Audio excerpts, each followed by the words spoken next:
everyone, it's me again, Brittany, and I'm here today to do my October wrap-up. This month did not go exactly as planned, and you know, that's okay. I did actually manage to read 10 books in the month of October, but a lot of them were audiobooks, so I don't actually have the physical copies. I'll still be posting like a picture. So let's kind of jump on in to the wrap-up. The first book that I read in October was Before the Devil Breaks You by Libba Bray. This was the third book in the Diviners series. I'm so happy that I read this. As you guys know, I've actually been reading one of these books every single October for the past 3 years. So 3 years ago I read the Diviners, last year I read Layer of Dreams, and this year I read Before the Devil Breaks You. And I actually listened to this on audio. I adore these audiobooks. They are absolutely phenomenal. If you haven't tried any audiobooks yet, I would actually really recommend this as your first one. The narrator does such a fantastic job, and she really captures the characters' personalities and their accents, and it's very atmospheric. So these books are pretty spooky. They are set in the 20s in New York City, and it's just so fun because our cast of characters are fun themselves. I mean, we do have Evie, who is way more into the party scene. She is a flapper and she's just trying to have a good time. And we do have just her cast of friends, all of them kind of just trying to live and survive in New York. All of them have just their own kind of tragic stories while also being diviners. And diviners are these people that have gifts. We have Memphis, who can heal people. We have Evie, who can read an object's memories. We have Sam, who can avoid being seen, and we have dreamwalkers, a couple of them. We actually have a whole bunch of other kinds of powers in these stories, but those ones are going to be the main ones that we follow, and they are just trying to figure out what makes them so special, why they are so special, and how all of these tragic things are happening in New York City that they are the ones in charge of solving. In the first book, we follow a string of murders, and we're trying to find a serial killer who may or may not be alive. In the second one, we had a plague of dreams where people were falling asleep and never waking up. And in the third one, we are finally starting to unravel the story of what is making these diviners so special and why there are so many ghosts escaping into the real world. It is absolutely so atmospheric, so creepy, and I highly recommend these, especially in October, but I mean all the way around. They're so well written, they're so atmospheric. I love our characters. I love just how attached I am to them. Obviously, I gave this book 5 stars. I think I've given all of them 5 stars? No, I think I might have given Diviners 4 stars, but ever since then I've given them 5 stars, and I cannot wait to see the next book in the series. I think it might be the last, so. The next book I read this month I do not own physically, and that is going to be The Turn of the Key by Ruth Ware. I gave this book 5 stars. It is just chef's kiss. To be fair, this is one of like the first real thrillers that I've ever read, and it just took me on a wild ride. We are following a nanny, and this is set in the future, and she is actually in prison, and she is writing a letter to a lawyer, and she is begging for him to hear her case and to come and help her get out of prison because she swears that she didn't do it. And what didn't she do? She swears that she did not kill one of the children that she was nannying. So that's what the book starts with, but then we get to follow her in the past of her getting this amazing job opportunity to go be a live-in nanny for 3 beautiful children. Well, 4, but the 4th one isn't around that much, but 3 beautiful children, and in a isolated, high-tech, smart house where the parents just happen to not be around a lot. And we're following the story from her point of view as she writes it out to the lawyer. And the ending of this was such a twist. I know that this was actually a retelling of The Turn of the something. I'm not exactly sure what it was called, so if you've read that, you probably know what this one will end like, but since I've never read it, never knew anything about that, The Turn of the Key really shocked me, and I did enjoy it a lot. I felt a lot for the nanny, but it was so creepy, and it was just such a plot twist. Like, everything that I thought I knew about the story basically went out the window, and I really appreciate that in a thriller. Next is another book that I don't own, but I'm overall glad that I read it, even though I gave it 2 stars. and that's gonna be Dracula. You guys, if you were watching my reading vlogs, know that I was struggling following along with this. I did pick it up on audio, and I thought that it would really make the story better, but I mean, it did. I think that honestly, if I had tried to pick it up physically, I would not have gotten through it, but audibly, it was still not great. So Dracula is a classic. This is a story that everyone knows. It is about Dracula, the vampire, and it's about all these people trying to capture him and kill him. So I went into it thinking of that. I've never really seen the movie or anything, so I don't actually know what the whole story was about, and it was boring, honestly. It was well written. I totally understand with the time that it was written in, maybe it wouldn't have been as boring, but I was going in expecting a very amazing vampire story. This is the vampire story that basically inspired all the other vampire stories. So I was expecting a lot and didn't adore it. I think the main reason why I didn't love this story that much is because we actually barely see Dracula. There's barely any vampire stuff going on in it. We get a lot of the vampire lore and a lot of the stuff that obviously inspired the vampires that we see today, and we get to see all of these like iconic characters like Van Helsing, and we see the garlic and we see the crosses and all that stuff, but we barely see Dracula and we barely see the threat that he poses on humanity. It was a lot more of being inside of all of these people's heads, these scientists' heads and these regular people that were kind of being affected by Dracula. It was a lot of them trying to sort out how they were going to capture him, and a ton of them being very protective of the women in their group. I was actually pretty impressed overall with how the women were portrayed in Dracula. This was written, you know, a while ago, so I was expecting a lot more sexism, but if anything, the women were idolized in this, and they were given a lot more credit than, you know, maybe other books had given women. Just for an example, one of the main women in this, she is actually the one that basically comes up with the whole plot to finally capture Dracula, and she refuses to stay at home. She wants to be involved, she wants to be a part of it, and it was a really cool thing to see overall, but I mean, there were still obviously the times where people are like, she is a woman, how is she so intelligent? I am so shocked. And that's kind of like, oh, okay, well, that's more of what I expected. Yeah, overall, I just was very bored reading this. It was very long-winded. I do feel as though we could have cut down half of that book and you would have gotten the exact same story and maybe been a little bit more satisfied after it, but I can definitely appreciate it for what it was. This is a classic. This is something that's inspired everything that we see about vampires today, so I appreciate it for that reason, and for that reason alone. Next up, I read Strange Grace by Tessa Gratton. I gave this 3 stars. We're following 3 people in this town that has it all. This town is thriving, their crops are never dying, they never get sick.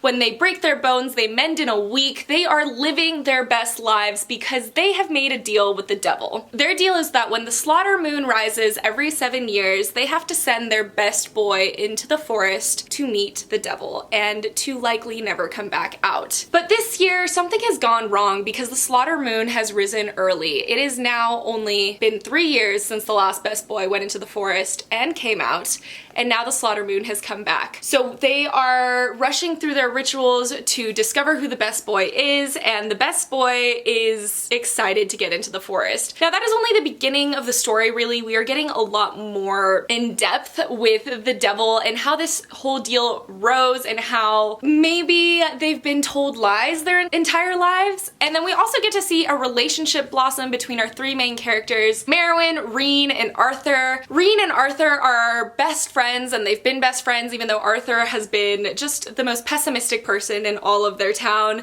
Reen is what the best boy ought to be and everything that entails a best boy, and we have Merwin, who is one of the gray switches of the city and therefore has a spiritual connection to the forest, and they all start a relationship, a polyamorous relationship. I personally didn't love how it was done. I just felt very confused in certain aspects of it because Merwin and Arthur basically hate each other in the very beginning, and a lot of that is just like skipped over and suddenly like they're not hating each other. It was kind of hard to explain. And then Reed and Merwin have actually had a relationship for quite a while, and we kind of get to see him not want a relationship with her unless Arthur wouldn't be involved as well. It's so hard to explain. I'm not really spoiling anything. A lot of that happens in the very beginning. I just personally didn't love how it was done. I really appreciate that there was a polyamorous relationship. I appreciated seeing something like that happen and learning more about it, because obviously there aren't very many books that have that aspect in them. I just don't think I loved how it was done, but then again, it's not like I know everything that there is to know at all about a polyamorous relationship. So for all I know, this could have been done very well and I'm just ignorant, which I hope is not true. But yeah, so it was mostly the relationship I think that caught me off guard, and this is a very character-driven story, and I tend to not love character-driven stories. I get kind of bored unless I'm really interested in the characters, and I had a problem with most of the characters. I liked Arthur a lot, but Merwin and Reed, I could have done without. So there's that. Next up is Little Monsters by Kara Thomas, and I actually gave this book 3 stars. I enjoyed it a lot more than I thought I would, honestly. I was pretty nervous going into this, but it was not badly done at all. We're following Casey, who is brand new to the town of Broken Falls, a very small town, and she is going to live with her father, whom she has been estranged to for her entire life, and her stepmother, as well as a stepbrother and an adoring younger half-sister. So she has a good family setup, and she actually falls into a group of friends basically right as the story begins. These 2 very cool, very awesome girls, and they just form an amazing relationship. But something must have not been right, because those 2 girls end up going to a party without inviting Casey, which is very strange. And then the next day, one of the friends never comes back. They don't know if she's dead, they don't know where she's gone, and she's definitely been missing, and Casey is definitely being looked at because she is the new girl in a town where everyone has known each other their entire lives. This is a lot. There was a bit of a ghost story going on the entire time too, which I actually really enjoyed, and I will say that a big reason why I didn't rate this higher than I did was because I kind of predicted the ending pretty early on. I predicted, first of all, what had happened to the friend, and second of all, who was involved in what had happened with the friend. So that was definitely something that knocked down a few points for me. I feel like thrillers definitely should be a little bit more shocking in those aspects, but I feel like there was just so many hints throughout it, and there was definitely times where the author was trying to lead us to believe that someone else was involved, and it was almost like too obvious. Like there's no way that that person could have been involved because you're just making it a little bit too obvious. So that's definitely why I knocked down a few points, but I did really enjoy it. I think that it was a pretty easy read. I liked Casey as a character, even though she was a little crazy at times. Overall, there was still kind of a twist that I was pretty shocked by, so that was impressive as well. The next book that I listened to this month was Dark Places by Gillian Flynn. I'm not 100% sure how you pronounce her name. This is my first book by her, and I really enjoyed it. I listened to it on audio, and I think that that was definitely the route to go with it. We are following Libby, who has lived through the slaughter of her family. Her 2 sisters and her mother all were killed in their little farmhouse 25 years prior to the start of this book,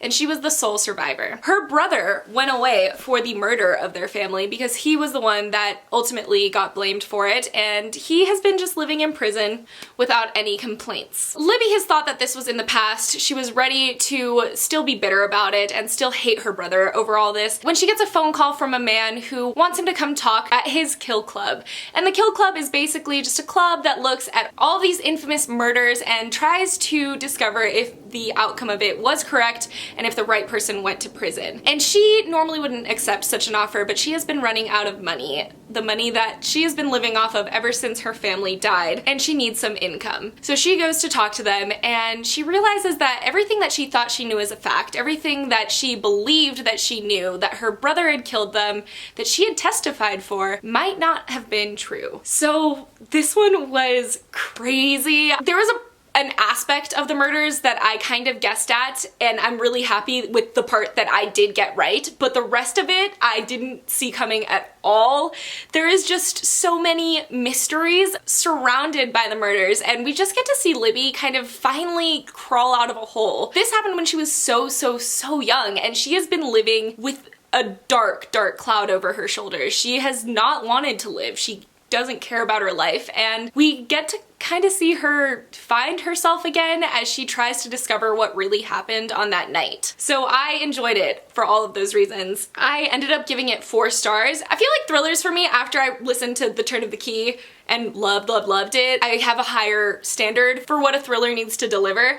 And even though I did enjoy what this one ended up as and I liked the ending of it, it was a little bit happier than I would have guessed. I just think that it wasn't a 5-star. Whenever I rate a book 5 stars, like, it's a feeling in my chest. Like, it's something that I just sit there and I just want to stare at a book for like 30 minutes and absorb everything that I'm feeling, and then it's a 5 stars. But this one, I just finished it and I was like, wow, yeah, that was really cool. But then I didn't even think about it again until right now. So definitely more of a 4-star for me. Speaking of what makes a 5-star book, I finally read The Hero of Ages by Brandon Sanderson.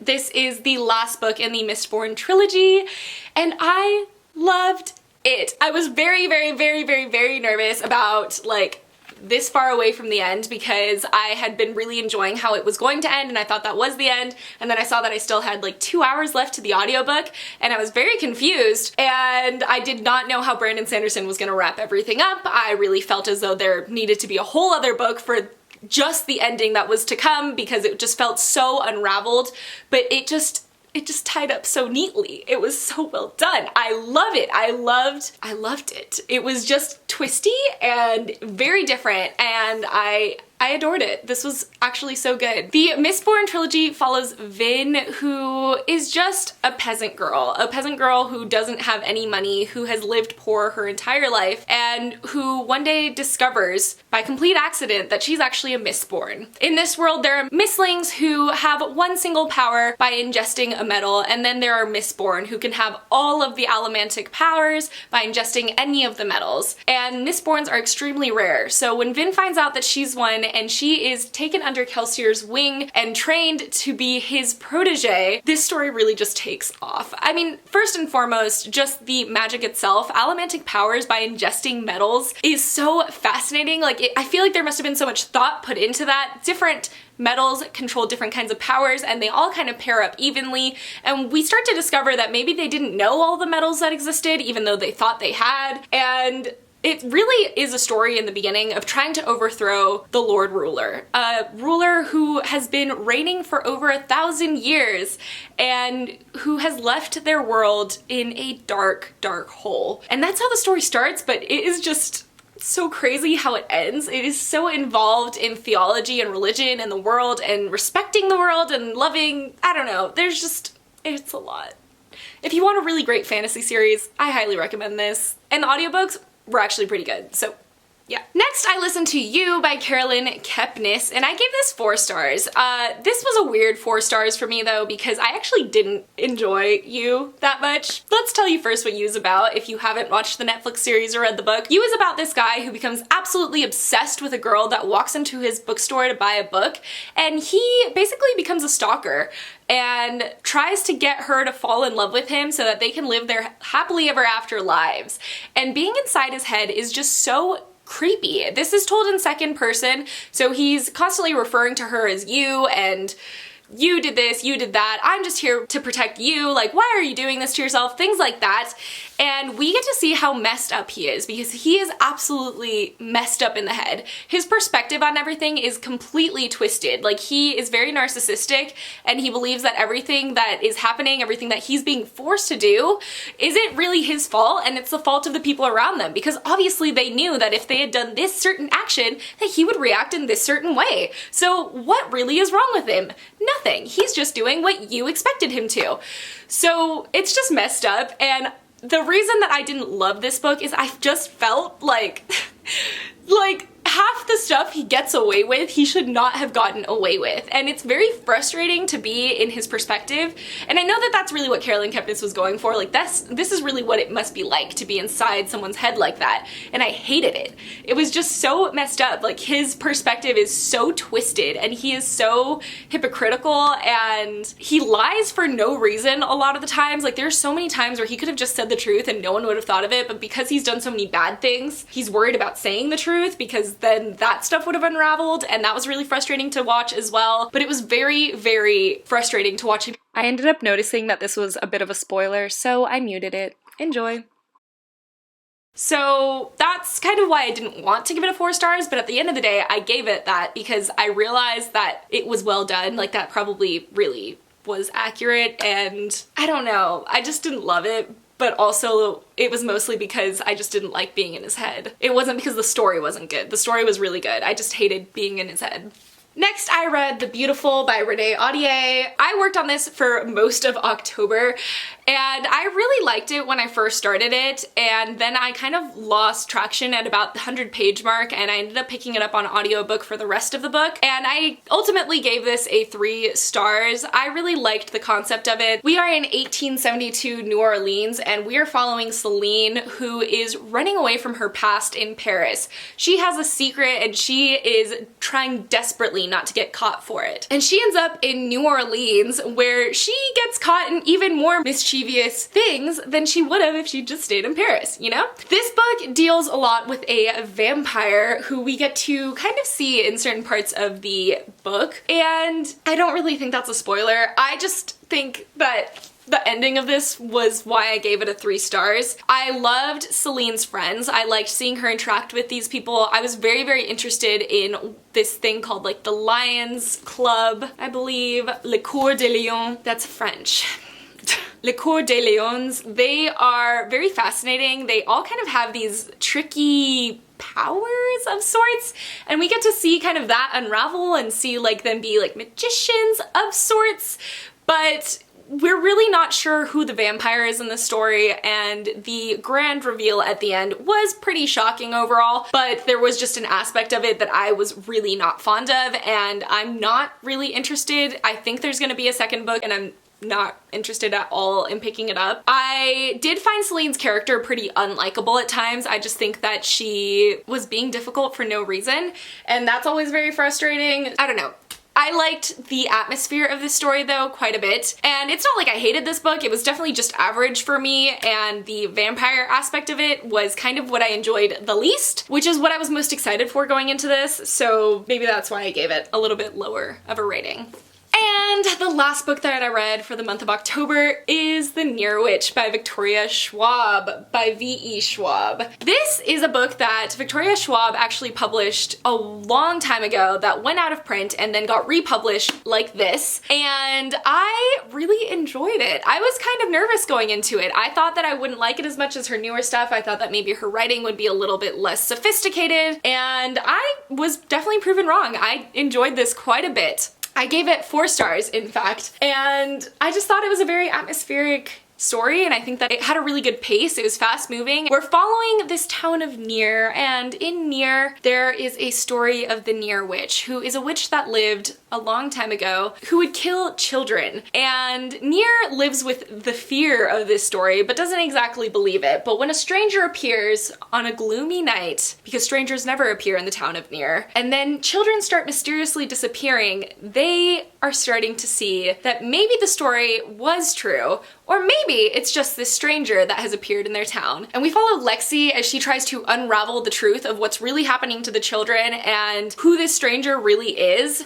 The stranger aspect is probably my favorite aspect about this book. We actually get a whole part of the end. It was like, I think, an hour in the audiobook. So it's a good chunk of his past because we never really get to know him. He is very separate and he doesn't really want to talk about his past. It's kind of tragic to him, and when we finally get to see it at the very end of the book, I was left absolutely stunned. I adored it. I just think that it was very well done, and I appreciated that part of the book. It was kind of random to see it separated in that way, but I do think that it was well done. And I loved the mystery of this. I liked how the children's story kind of ended up being, and I really liked this character of the Near Witch because we get to learn more about the story that everyone thought that they knew, and I love it when books look at stories from the past and then they get to discover that everything that they might have learned may have not been true. Like, that is one of my favorite things to read of in books, so I think that that was really well done and I liked it a lot. So those are the 10 books that I read for October. I did enjoy them overall. I don't think this was my best reading month. It definitely wasn't my most quality of reading months, but I still had some very good jewels in there. I mean, The Near Witch, Hero of Ages, Before the Devil Breaks You, Turn of the Key, 4 out of 10 books is not a bad ratio. So I'm overall very happy with it. October was extremely busy for me. It was very hectic and crazy and not my favorite month, but now we're going into November and I really hope that it goes way better. So yeah, thank you guys so much for watching this wrap up. Let me know what books you guys managed to read for October and I will see you in my next one. Goodbye!